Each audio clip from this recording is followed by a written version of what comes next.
Today on Shakedown, some race car news and race car announcements, and F1. Ian, this is the first show here in the New York studio since Storm Sandy hit, right? Yes. Okay, so obviously I apologize for missing Monday's Shakedown because of the weather, but our real sentiment is our care and concern for everyone out there who's suffering through the real tragedy, everything going on around this storm. We're pulling for you. My answer was to leave New York a day early to go do business over at SEMA out in Las Vegas. So I know I'm getting no cries of tears and sentiment for me, but that's okay. And at SEMA, you know, young kids, they see dead people. I see race cars. And at SEMA, specialty equipment and tuning, there were race cars. Mazda, for example, brought their 787 Le Mans car, the sister car to the winning car. Ford brought a throwback car, the 1963 Ford Galaxy of NASCAR legend Fireball Roberts. This is a drop tank Bonneville racer, the drop tank from a World War II fighter plane, probably a Mustang. As well as real racing news, Acura announced a program that they're going to do at the ThunderHill 25 hours. We'll cover that when we come back. But it was SEMA. Lunacy prevails, automotive idiocy, and Toyota seemed to step up. They built this top fuel-powered Toyota Sequoia SUV. I mean, really? Seriously? How fast do I need to get the family to the Home Depot? Come back. We got the real news.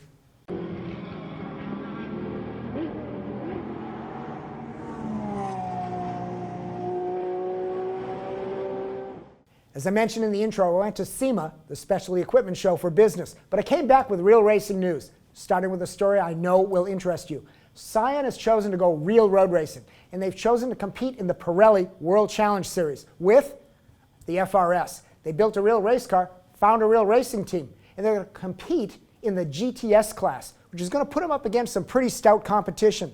Mustang, Camaro, Kia's program, Volkswagen, and the Porsche Cayman. Well, how are they going to do that with a flat 4? They're also going to supercharge. TRD has built a supercharger kit for the car, and they can compete with that because the manufacturer can upgrade their performance as long as they make it retail, and that supercharger kit is going to be available for anyone driving an FRS on the street.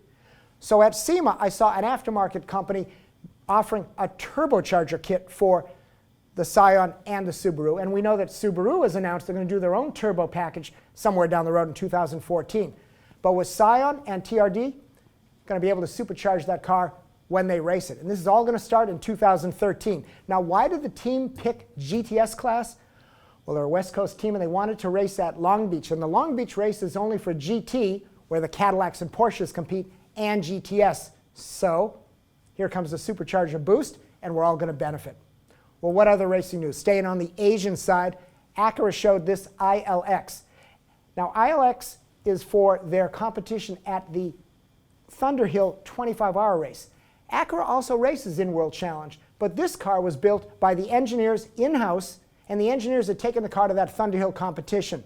So maybe it's more than just an exercise for developing the car and developing their engineers. Maybe it's training ground to upgrade their World Challenge car. But two cars are going to compete this, December? Staying on the Asian front still, we have Mazda. Mazda brought more racing to SEMA than just that 787 Le Mans car. Mazda brought their next upgrade for the MX-5. Super 20 was the last car, and Mike Spinelli drove that, and he's going to do a review. But to this year's SEMA, they brought the Super 25, which is the upgraded performance car, now with an endurance kind of tilt to it. That explains all the headlights in the front. Enough lighting to not only endurance race, but probably light the blacked out downtown Manhattan. What else we got? Ah, yes, Lexus. Lexus showed the Nurburgring edition of the LFA. And while it's a cool car, and I'm going to get some of the facts wrong, they had a detail sheet that explains what else an upmarket buyer for this hyper-expensive LFA gets. They get things like a 1-year membership for track time over at the Nürburgring. They get specialized track instruction. They get like a jacket and a key fob. And Nürburgring's still in default, right, Ian? Yeah. Yeah, you probably get the debt that goes with it as well, but whatever. The car was there. Everyone thought it was cool. I don't understand why they do these add-ons at that price point. Do those type of owners really need little incentives to buy this car? And you know what? There were a lot of LFAs around the display. How many have they sold? Yeah, 2. Keep going. So it feels like all I'm talking about is Japanese brands. And I kind of have, and I don't want to leave out Nissan. But their news wasn't at SEMA. It was halfway around the globe, the Australian V8 SuperCar series, where they announced and launched the 2013 entry, their Nissan Altima. It's not the type of Altima you and I can buy. Not front drive, RaceCar rear drive. And not 4 or 6 cylinder. It's got a Nissan Racing V8. And as cool as the car looks, the engine looks cool as well. Looking forward to watching Nissan compete. They were mega force back in the older days of V8 supercars with the GTRs and such. This car is going to perform as well. Back to SEMA. You know, all the news was not public announcements. Now, we've heard how Porsche is pulling back their factory support from the Lizards. And there's been rumors of what BMW is going to do in 2013 in the GTE class. Well, some of the behind-the-scenes conversations we had at SEMA allow me to show you this picture of the Z4. And I'll let you draw the conclusion of what the hell I'm talking about. And I'm going to show you this picture of their tires currently on the car and let you figure out why I may be showing that or not showing that for 2013. Moving on. What do we got next? Yes. Well, Corvette showed their championship-winning Corvette with their Jake logo, the iconic representation of Corvette racing. But they also showed a Corvette at the SEMA show, and it was this black and yellow striped, ready for this, Guy Fieri, the cooking guy, edition Corvette. Now, he drove a Corvette at the Indy 500, and I guess they felt compelled to do a special edition for him. You know, Jake, the representative of Corvette racing, I thought he'd be scary enough, but maybe they decided we needed to kick it up a notch. Or was that's the other cook. Who cares? A Guy Fieri edition Corvette? Really? Welcome to SEMA. The other American manufacturer that's always there in force is Ford. And they showed a number of special edition Fords. This is the Von Gittin, the RTR track car. But the Mustang that really caught my attention was from an aftermarket tuner, this 1965 Ford Mustang in the Martini racing stripes.